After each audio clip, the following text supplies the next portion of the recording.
Bapak Mama, saudara-saudari semua yang hadir saat ini, shalom. Ada sukacita? Saya mau bertanya, kira-kira Bapak Mama ini ada roh apa dalam diri Bapak Mama?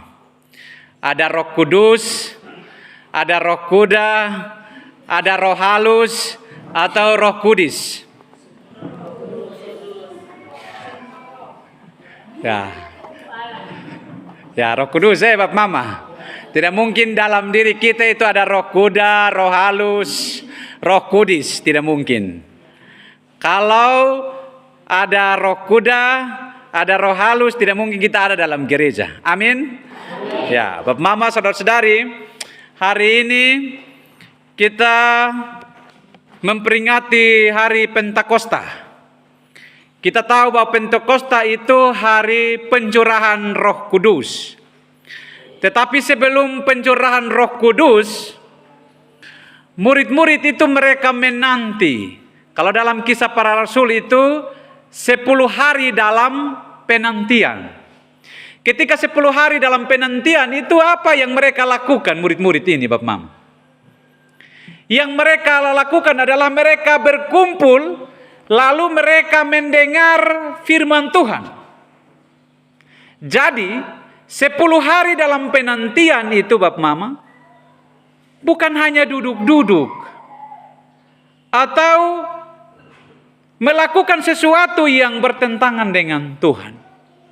Jadi menanti Pentakosta, pencurahan hari kedatangan itu, orang melakukan sesuatu. Jadi orang berkumpul memuji nama Tuhan. Jadi kalau Bapak Mama, kalau kita menyanyi di gereja, kalau kita salah-salah itu Roh Kudus, kok roh apa? Ya. Ya. Jadi Bapak Mama tahu sendiri, intinya roh yang kurang persiapan. Ya. Itu roh lawak itu namanya. Kalau Roh Kudus itu Bapak Mama, ya jadi Bapak Mama tahu tadi roh yang 3 menyanyi itu salah-salah itu. Saya sudah berpikir itu ini bukan Roh Kudus. Lebih baik kita bubar sudah. Ya, karena Roh Kudus itu dia tertib. Ya, dia teratur, dia terarah sekali. Roh Kudus itu persiapan Bapak Mama. Makanya kita dalam pelayanan itu baik pendeta, majelis, jangan pernah sekali-kali katakan bahwa saya ini dipenuhi oleh Roh Kudus. Jadi saya tanpa persiapan saya akan pergi berkhotbah berapi-api. Tidak Bapak Mama. Ya biasanya Bapak Mama kami ini orang persekutuan doa ini. Kami kalau berkhotbah itu tanpa teks.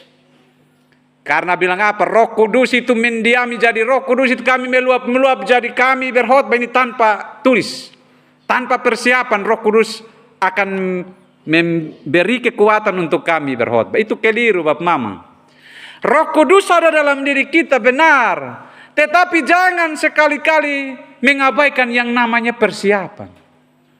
Baik menyanyi, baik pergi pimpin ibadah, baik datang gereja, itu harus persiapan. Kalau tidak persiapan, Bapak Mama akan ukur diri sendiri. Roh mengantuk itu akan menguasai Bapak Mama, amin. Jadi Bapak Mama tanda sudah.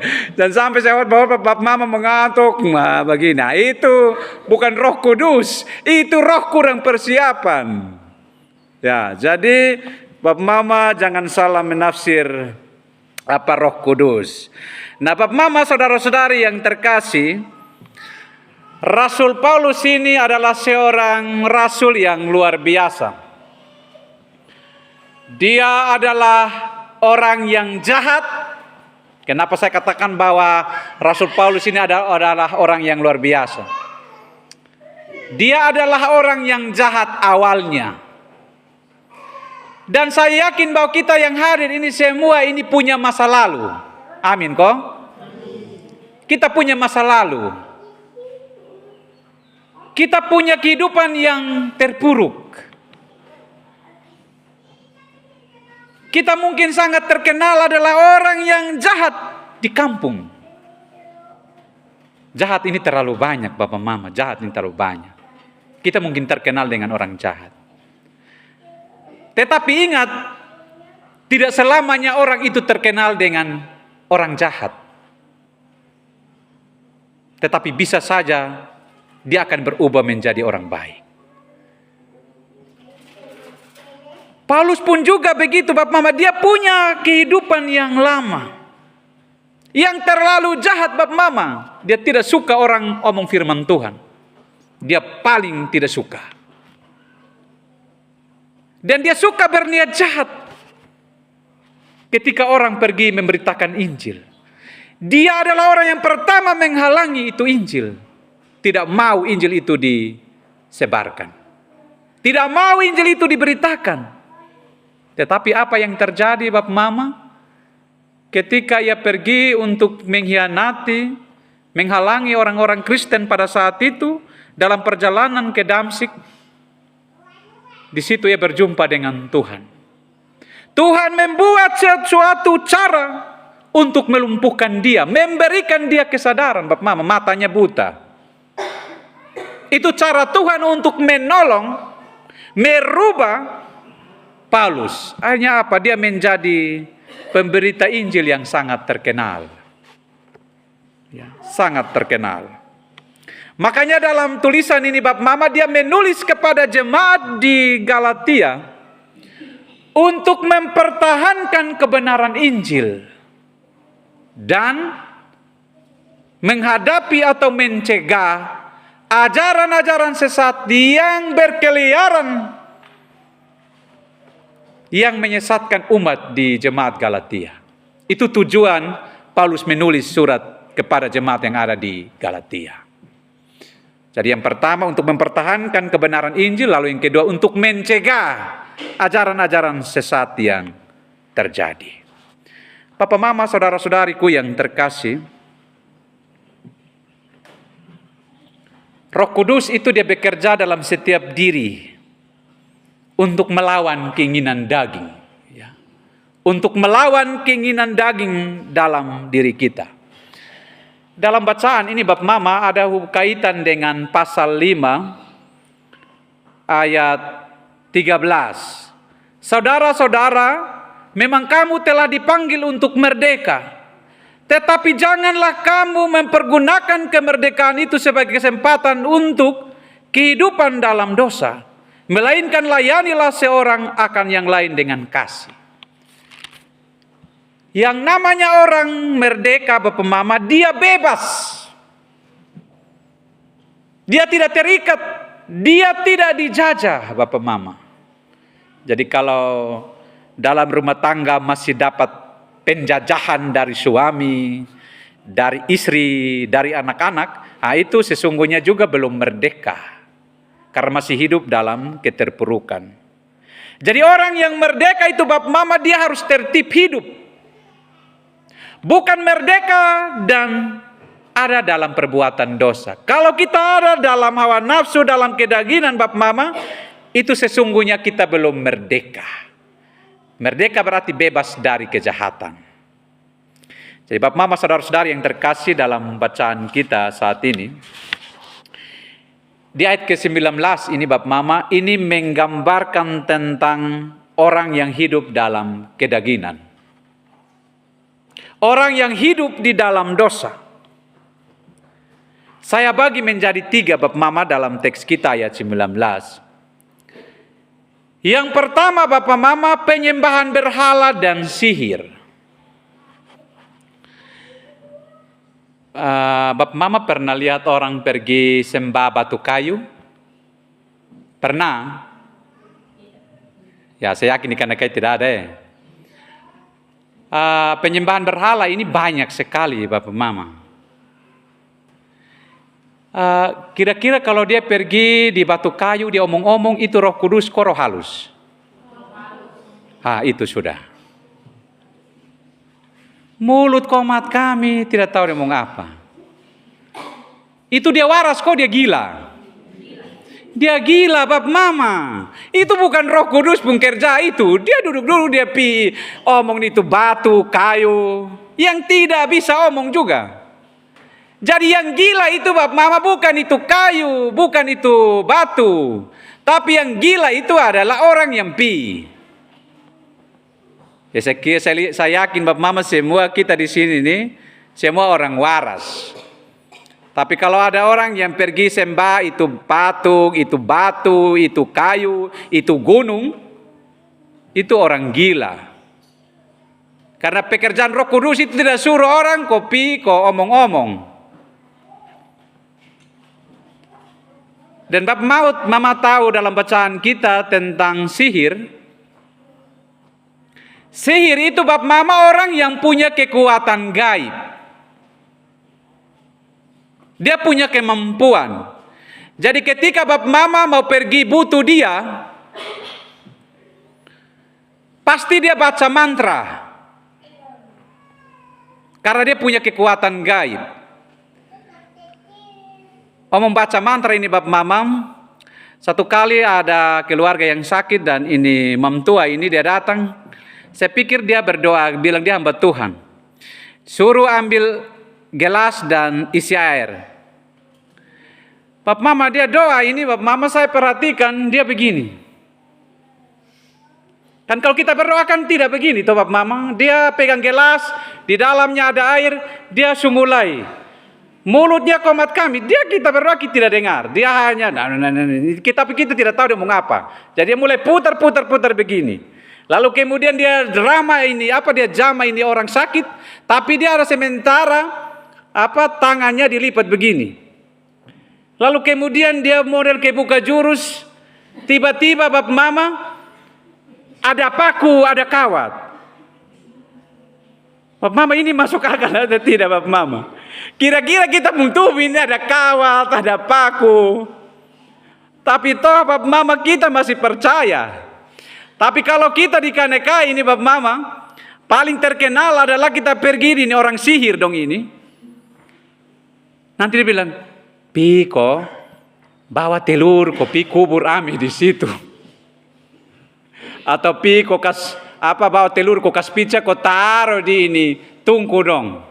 Atau Piko ikat ame benang di paku, ikat dengan kawat, pitaro di jalan supaya itu orang tabrak kami, nah dia kena. Bapak Mama saya ini berpikir ini orang gila ini. Memang sihir ini Bapak Mama dia punya kekuatan gaib, tapi itu dia gila. Nah kalau Bapak Mama pergi orang gila, berarti Bapak Mama tambah gila. Kadang Bapak Mama orang sakit, Bapak Mama tidak berdoa, pergi dia bilang, sudah Piko masak dia telur, kok dia kasih dia makan nanti dia sembuh. Nah selama ini kita tidak pernah makan telur. Saya ini Bapak Mama, kita orang yang waras ini kita pergi di sihir, ini dia bikin kita gila. Jadi kalau Bapak Mama ada di Kanekai ini pergi di itu sihir-sihir dong yang bikin praktik-praktik begini, Bapak Mama bertobat sudah. Karena Roh Kudus itu tidak seperti ajar orang seperti itu. Kalau kita melakukan itu praktik-praktik, karena ini memang tradisi budaya yang keliru. Tetapi kita masih terapkan dalam konteks kehidupan kita. Maka Bapak Mama bertobat sudah. Kalau praktik-praktik itu, Roh Kudus bekerja supaya kita memperbaharui. Yang keliru kita betulkan, kita luruskan. Supaya menjadi benar. Ya, jadi kalau Bapak Mama mau coba untuk baca-baca mantra, sebentar berdiri di jalan kok. Tinggal buka tangan begini, mulut komat kami, itu orang sudah baca mantra. Jadi kami yang waras kami lihat, itu dia sugila setengah. Ya, Bapak Mama yang kedua, dosa terhadap diri sendiri. Dosa terhadap diri sendiri ini Bapak Mama, digambarkan di sini Bapak Mama soal kemabukan, pesta pora, perjudian. Bapak Mama, yang suka main kartu ini baik laki-laki baik perempuan, coba sebut ini nama kartu dong. Jenis kartu itu ada kartu Harten. Ya ini dong sengaja pura-pura diam.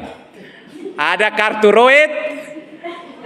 Ada kartu Klaver. Betul atau salah? Itu dong tahu. Ya, dari tertinggi ini Bapak Mama, dari semua itu yang paling tertinggi itu apa? Joker. Ini dong sudah tahu ini.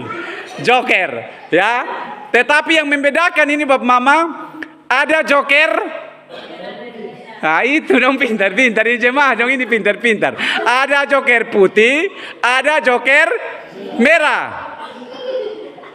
Ya, jadi karena Joker maka dia bisa tutup semua. Toh, joker putih dia bisa tutup yang klaver ini, yang as dong punya toh. As tidak bisa. Jadi orang biasa bilang as tidak bisa hebat. Joker yang hebat toh. Joker yang hebat. Jadi dalam dunia kita juga begitu, Bapak Mama. Ada yang menyebut dirinya joker. Saya ini hebat, saya ini joker. Saya bisa menghalangi orang, saya bisa tutup karena saya ini joker. Saya bisa bikin rusak ini orang karena saya ini joker. Bapak Mama, di dunia ini tidak ada yang abadi. Kecuali dia tidak mati, dia bisa katakan bahwa saya ini joker. Tapi semua ini akan mati, semua ini akan binasa, maka tidak bisa katakan bahwa saya ini joker. Kita bisa katakan bahwa Tuhan itu joker ya. Tuhan itu joker. Tapi kalau saya dan Bapak Mama, kita tidak bisa katakan bahwa saya ini joker. Makanya Bapak Mama orang mabok ini, kalau dia minum 1 dos loki masih aman, tapi kalau sudah 1 botol, 1 gen, maka dia menjadi joker. Dia akan hebat. Kamu tanya saja di kampung ini, saya geng, saya ini joker, saya ini hebat, tidak ada yang lawan saya. Pisiku dia sekali dia langsung jatuh, Bapak Mama. Ya memang ini Bapak Mama ini kemabukan ini sangat terjadi, ya. Saya memang ada yang bilang menamakan diri joker. Bagi saya itu tidak ada yang joker-joker di dunia ini.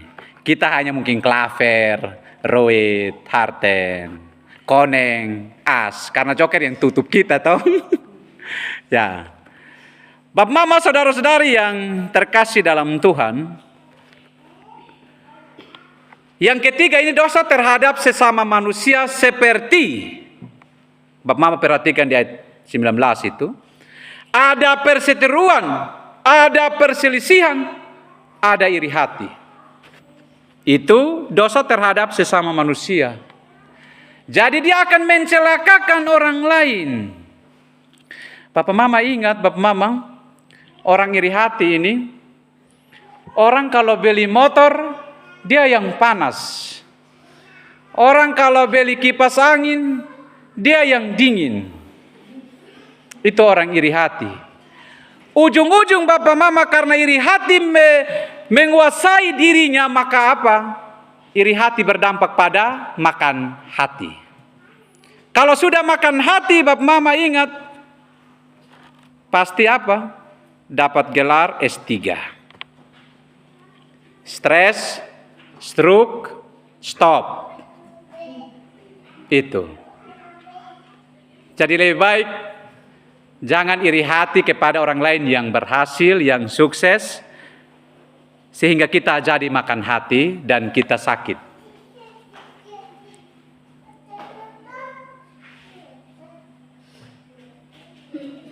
Bapak Mama, saudara-saudari yang terkasih, dalam kehidupan kita saat ini, terlalu banyak ada yang mementingkan diri sendiri. Kalau kita mementingkan diri sendiri, itu memang daging yang menguasai diri kita.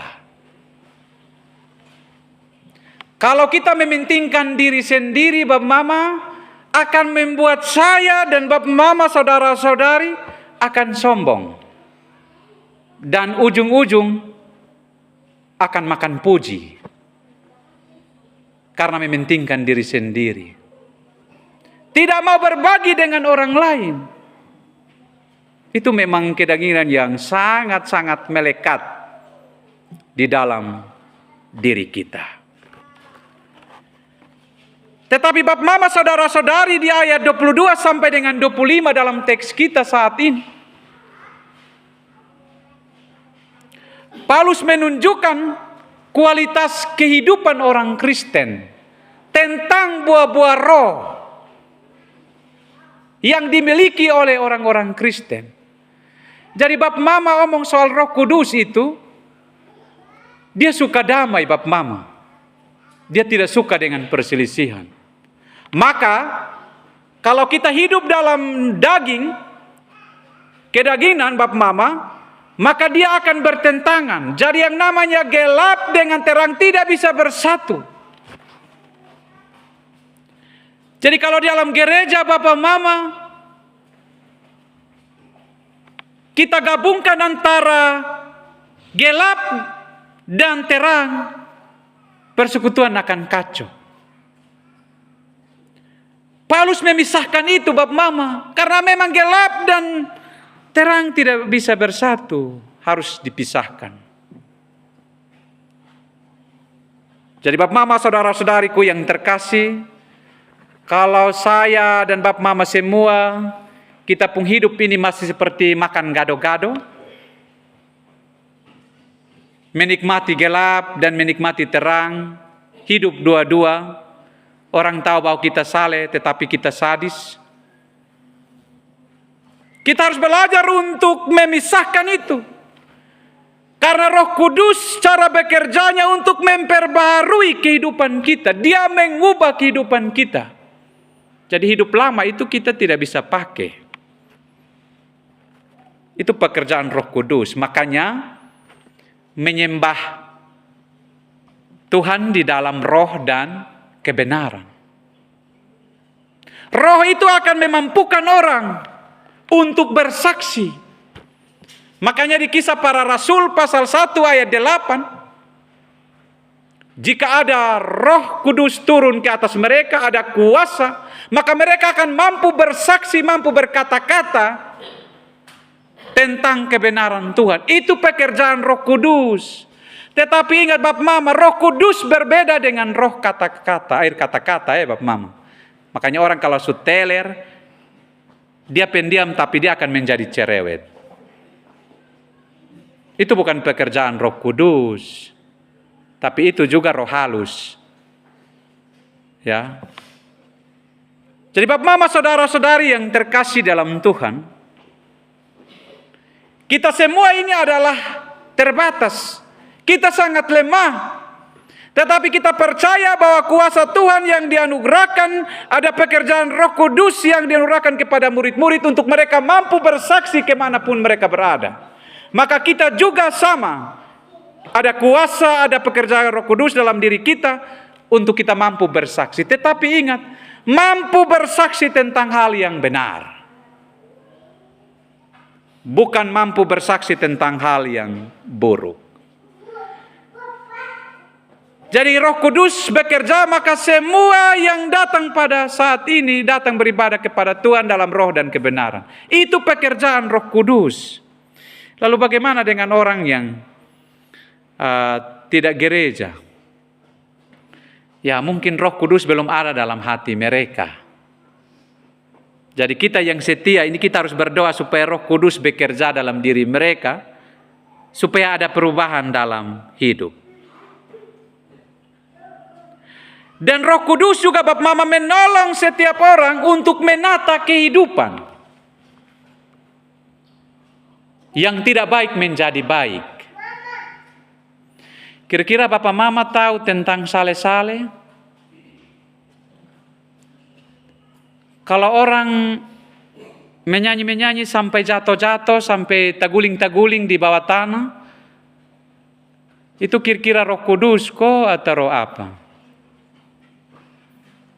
Bapak Mama, Roh Kudus itu dia menuntun orang itu ke jalan yang benar dan tertib. Jadi kalau orang berdoa dan menyanyi lalu dia menjatuhkan diri sampai dia taguling-taguling, itu juga dia hidup campur Bapak Mama. Itu bukan roh Tuhan, itu bukan Roh Kudus. Tetapi roh gelap ada kuasa dalam dirinya juga. Jadi kalau Bapak Mama di antara kita jemaat yang lompat-lompat sampai jatuh-jatuh, taguling-taguling di tanah.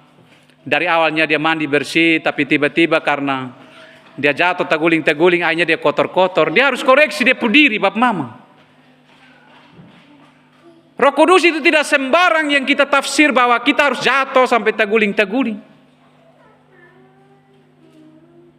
Jadi Roh Kudus berdiam dalam diri kita supaya kita ini Bapak Mama hidup itu tertib. Kita hidup itu harus fokus dengan Tuhan. Jadi kalau Bapak Mama kita hanya fokus pada diri kita dalam pekerjaan kita, usaha kita, lalu kita mengabaikan Tuhan dalam diri, itu bukan pekerjaan Roh Kudus. Roh Kudus itu menuntun orang supaya dari awal dia tidak mengenal Tuhan, dia menjadi mengenal Tuhan. Dari awal dia tidak pernah gereja, tetapi dia menjadi orang yang rajin. Itu Roh Kudus bekerja dalam diri setiap orang untuk memberikan energi, memberikan semangat. Dan Bapak Mama ingat, orang Kristen yang mencoba menjalani hidup mereka tanpa kuasa Roh Kudus, dia seperti burung yang mencoba terbang dengan satu sayap. Bisa? Orang burung bisa terbang dengan satu sayap? Tidak bisa. Jadi jangan katakan bahwa Bapak Mama saya ini joker, saya ini hebat, saya bisa mengatasi segala sesuatu. Saya bisa buat sesuatu tanpa mengandalkan Tuhan. Dia akan jatuh. Bapak Mama ingat apa yang kita tabur hari ini. Kalau kita tabur hal yang tidak baik, kita tabur hal kedagingan Bapak Mama yang digambarkan dalam teks kita di ayat 18 sampai 19. Kita sedang menabur untuk anak-anak dan cucu-cucu hal yang tidak baik.